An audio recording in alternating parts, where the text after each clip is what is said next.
good morning from Savannah. Savannah. Let's check this place out.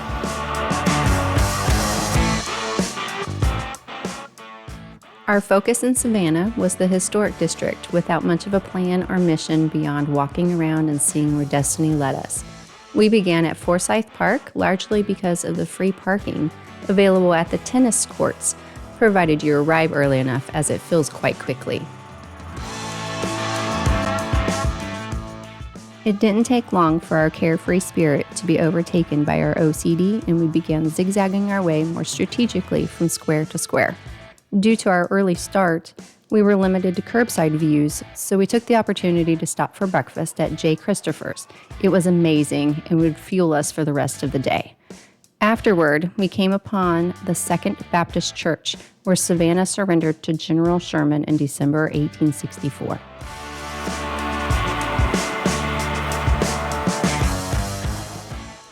Several of the historic homes and churches offer tours. However, plan ahead as each has different COVID guidelines or requirements, and all were operating with limited capacity at the time of our visit. If you are not interested in walking as much as we did, there are lots of other options. We saw bike, Segway, trolley, and horse-drawn carriage tours. If you are traveling with your dog, we even saw a pet-friendly walking tour.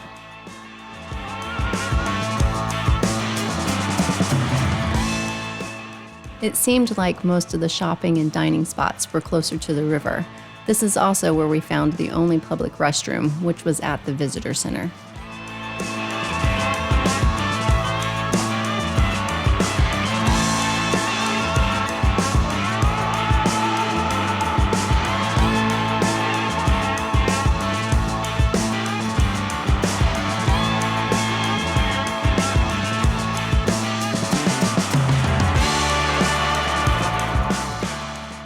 We ended up spending just about half a day in the historic district before moving on. However, with a bit more planning, there is more than enough to fill a long weekend.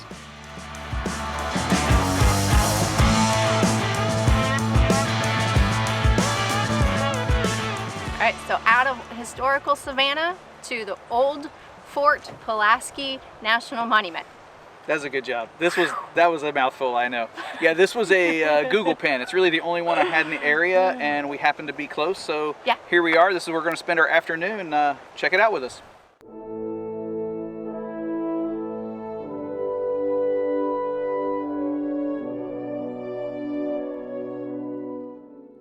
Fort Pulaski is a spectacular harbor defense structure for the United States during the Civil War era. Its 7.5-foot solid brick walls secured it against siege until Union soldiers used new experimental rifled artillery to shatter its walls in 1862.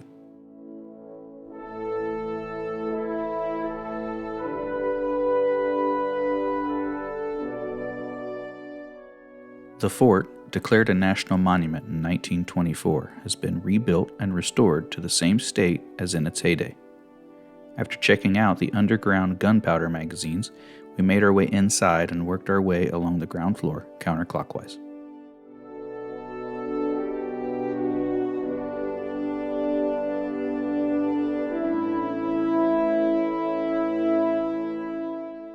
Rooms within the fort are set up with period furnishings and look as though soldiers left them only minutes before we had arrived.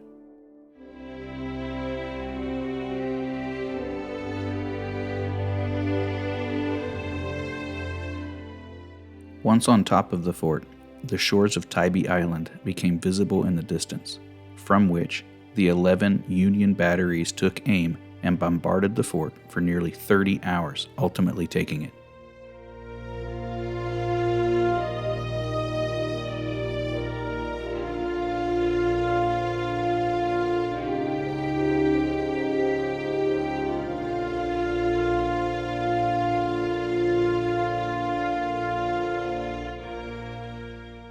Once back on the ground, Alana and I decided to take a break from the fort with a short 3/4-mile trail walk out to Cockspur Island Lighthouse. This is one of a few walks available around the fort.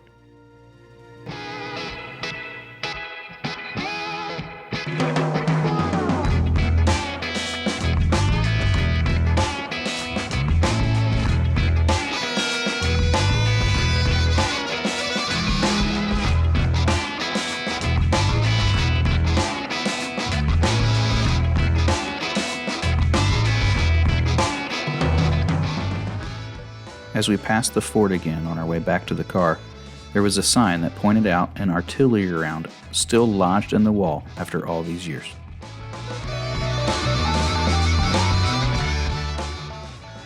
Well, while the B-roll of our largely unsuccessful sunrise photo on the following morning plays, let me add that we spent the second half of our day there at the fort, and this was honestly a bit of a surprise to us, as we had only planned on a couple of hours.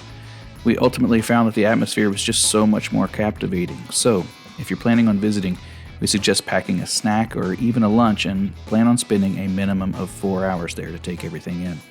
Now, how about some dolphins? That's right, it's dolphin time. But before we even got on the boat, Jay started setting up his cameras by testing on some of the birds at the wharf. This is something he continued once on the water and moving to make sure we could make the most of the moment.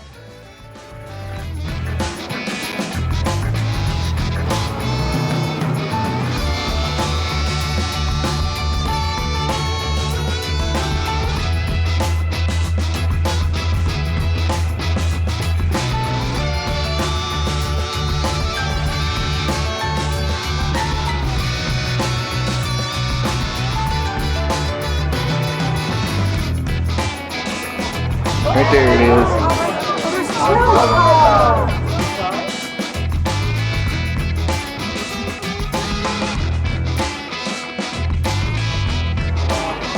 About a month ago, they pretty much all left. They go back to Florida when the water's a lot warmer.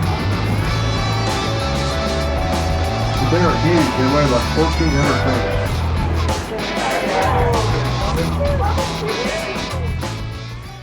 Our 90-minute tour was booked 3 days in advance upon our arrival to Jekyll Island. This was the first time slot available for 2. We aren't sure how far out they get scheduled, but advanced ticket purchase is required per their website, and we'd highly recommend booking as soon as you can if visiting the area.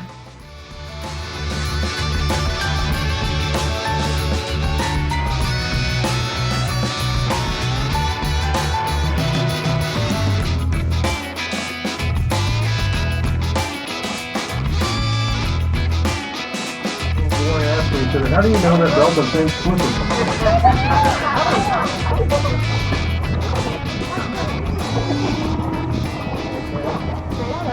Okay, wave goodbye to Flipper. Flipper, stay here till 3 o'clock, please. Our ticket price was $25 per adult. We feel this was very fair for the time spent on the water. Tours leave and arrive from the historic Jekyll Wharf.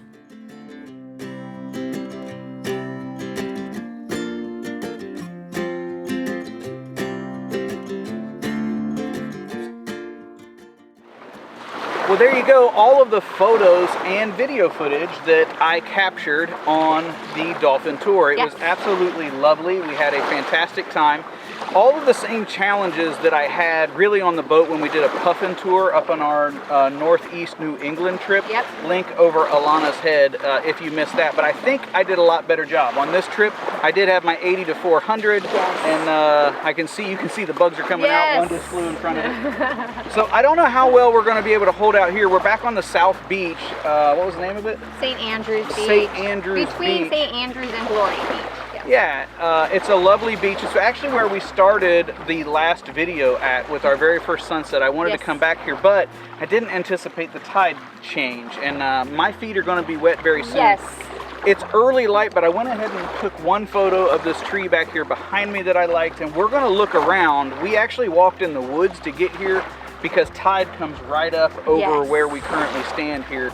Really within an hour, so yeah, we've got to get moving with that. If you're still following along, please go ahead and give us a subscribe so you catch our stuff. We very much appreciate it. Turn on the notifications. Yeah, a like as well is very important, and we're gonna get going with finishing up the rest of this trip here.